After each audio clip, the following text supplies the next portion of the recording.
Le Seigneur soit avec vous. Évangile de Jésus-Christ, selon saint Luc. En ce temps-là, entré dans le temple, Jésus se mit à en expulser les vendeurs. Il leur déclarait : « Il est écrit, ma maison sera une maison de prière. Or vous, vous en avez fait une caverne de bandits. » Et il était chaque jour dans le temple pour enseigner.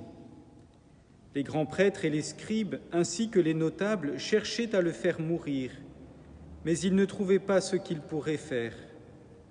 En effet, le peuple tout entier, suspendu à ses lèvres, l'écoutait. Acclamons la parole de Dieu.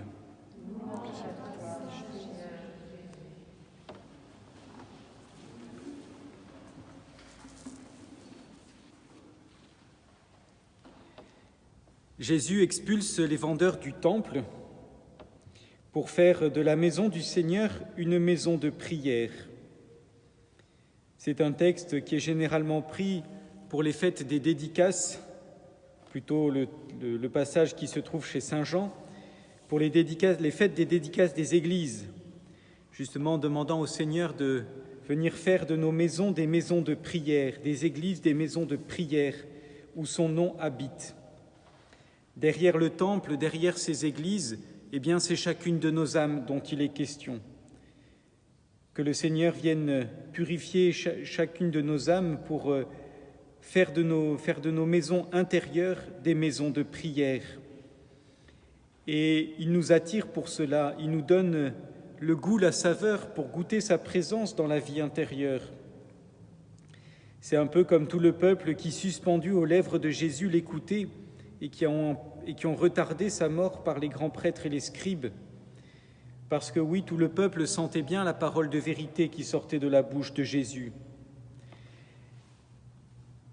Oui, dans cette vie de prière, le Seigneur veut venir habiter chez nous, faire en nous sa demeure, et ce qui nous permettra de mieux creuser sa présence, de mieux être en sa présence aussi, c'est la lecture de la parole.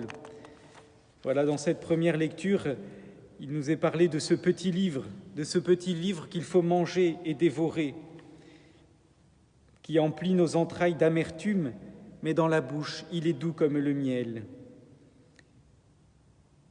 Oui, ça remplit d'amertume parce que la lecture de la parole de Dieu peut être dure et fastidieuse à certains moments, mais quand on arrive à rentrer dedans, à goûter les paroles de Dieu, la présence de Dieu dans cette parole, eh bien oui, elle devient douce comme le miel. Et voilà, nos cœurs sont rassasiés par la paix qui vient de Dieu, une paix que le monde ne peut pas donner, une paix de sa présence. Voilà, demandons au Seigneur de venir purifier nos cœurs pour faire de nos cœurs une maison de prière, une maison où il peut venir habiter. Demandons-lui de pouvoir aussi toujours creuser davantage la parole de Dieu. Amen.